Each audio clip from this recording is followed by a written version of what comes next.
Hey folks, Tim here with timsclass.com. Just covering some tools today. Today I want to cover two of the most used tools in the construction trade. Uh, First and foremost, we're going to talk about this. A lot of people will call it in the slang terms, it's a screw gun is what they're going to say, when technically it's a battery operated drill, okay? So this particular one is a Makita. We've got a 5 amp hour battery. 18 volt. A lot of times I have people ask me about brands. Your contractor grade level brands are your Makita, DeWalt, Milwaukee.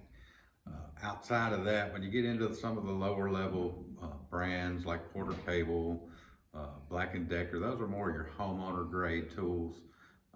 The rigid tools from Home Depot tend to be a good tool and a good bargain, but for the most part, as you can see, when it comes to the battery operated drill and the impact driver, I'm a Makita guy.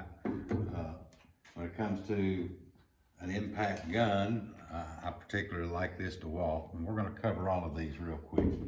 So let's start out with this Makita battery operated drill. You can see there's a lot of different settings on here. So let's just start right here with the 1 and 2. These are just the speeds. So on 1, you can see how fast the chuck moves. If I swap it to 2, I get a lot faster speed. All right, so we're gonna leave it on 2, which is typically where I'm using it. You'll also see we've got 3 different settings here, okay? We've got a screw setting. You'll look here, I can turn it to this middle section. We've got another screw setting, and typically you're gonna use these with what they call the clutch. And you see all these different numbers here. What those are for is, let's say I'm putting up some drywall and I don't want to push the screw all the way through the drywall. Well, I can set my clutch drive down to maybe 9 or 7, just depending on, the drywall that you're putting up, the material that you're putting it up to. And what'll happen is once that screw gets to a certain point, it'll stop spinning, okay? Now you can see if I'm here on the screw setting, I can't hardly hold that. It wants to keep driving it through. The last setting on this gun, and this is one of the particular reasons I bought this one, is this particular drill also has a hammer drill setting. And this is used primarily for drilling into concrete. So when you go apply some pressure, it will start pounding on it as it drills, and that's called a hammer drill. So we'll try and demonstrate those uses at a different time, but right now I just want to pretty much cover this drill. So for right now, I'm going to put it over here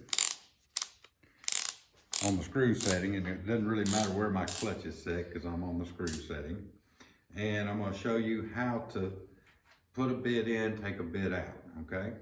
So this is a hand tightened chuck. This is the chuck on the screw. So I'm going to hold that and I'm going to put it in reverse. If you're right-handed, your right finger is forward, your thumb is reverse. So finger forward, thumb reverse. That's if you're right-handed. If you're left-handed, it's the exact opposite. So I would want to put it in reverse, and then I want to hold that, hold the chuck, and you'll see what's going on as I pull the trigger, how the jaws go in and out, just depending on whether I'm going forward or reverse. So I'm going to back it out just enough, and let's put a Torx bit in. We'll talk about bits at a different day, but I'm going to put a Torx bit in, and then I'm going to put it back and forward. I'm going to hold the bit with these 2 fingers, hold the chuck with this finger in the palm of my hand. And I'm going to tighten it up just a little to where it's in there. The jaws have got it. Now I'm going to hold this and tap the trigger. Now it's tight. Okay? And you'll learn to do that quickly as you're changing stuff out. Okay? That's a good thing to practice on when you're at home. Just get you a drill, practice on putting bits in and out, in and out, in and out. So let's use the Torx driver on this. Here's a Torx screw, and we're gonna see how this works. So we're gonna put the screw here, put the driver on. All right, I'm not gonna drive it deep. This has got enough torque on it, it'll drive it actually all the way through, but I'm gonna stop right there just to let you see kind of how that works. Okay, let's back it out, put it in reverse, and back out the screw. Okay, let's say I want to use a drywall screw. So I'm gonna put that load the bit into it. This time let's swap it on over to here where our clutch is gonna work. And I'm just gonna set the clutch right there at 13. Well, still a little tight. Let's try something a little lower. Let's go take it down to 5. See how the clutch stops it from going any further, okay? That lets you see kind of how the clutch works. Let's back that up. And that's pretty much it. You swap out the batteries by just pushing the button on the front of the battery. You can see right here, you got a little button that releases it. These particular batteries by Makita and most of them by DeWalt also have a battery gauge. So I can push that button and tell how much power, how much juice I've got in that battery. All right, I believe that pretty well sums it up for the battery operated drill. Now, impact driver, let's talk about it for a minute. This is kind of a smaller version, powerful little toy. This has a basically a hammering operation at all times. It's constantly beating on whatever it's driving. And it actually makes for very easy operation as far as driving screws. It's not a hammer drill. It's not meant to operate like a hammer drill, but it will put screws in much easier. Let me illustrate. I'm gonna put this Torx bit back in, and let's take this Torx screw once again. We'll get it started. You hear the hammering as it's going down? Much easier, okay? And one thing, some people get confused. They think it's doing the right thing. Let me back up, and you'll listen for the sound difference here. This is what happens when you're not directly in the bit. Okay, that means you're stripping the screw out. So you want to listen to the sound, make sure you're getting the correct sound when you're using this. All right, to get the bit in and out of this, it's very simple. This little button right here, this little chuck, you just simply pull that out and it comes right out. When you want to put it in, you just simply push it in. That's all there is to putting it in and out. All right. I've got a spade bit here, and I'll show you this works with either gun. I'm gonna push this in and watch how this operates.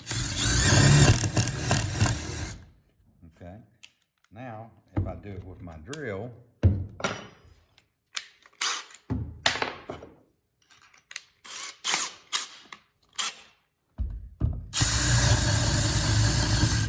see, no pause, no slow, no nothing. So what that tells you is this spade bit's gonna work much better in your battery operated drill than it will in the impact driver. All right, last tool we're gonna cover along the same lines is this is an impact wrench that's battery operated for the most part. You've seen them a lot of times connected to air hoses when you get your tires changed. It's the same concept. This is gonna be used with socket sets. So I've got here, looks like a 13/16 socket, and you'd simply push that socket onto the channel, and you've got a perfect little tool to take bolts on and off. You'll see a lot of times when they're building a house and they've laid the block and they're getting ready to put the seal plate down and they've got to bolt it down. This is the tool they're going to use a lot of times to put those nuts down on those anchor bolts. So this is a great little tool to keep on the job site. These two, you can't do construction without, okay? Just telling you straight up. These need to be the first tools that you purchase. The battery operated drill, battery operated impact driver. Hope you enjoyed watching today's lesson. Thank you.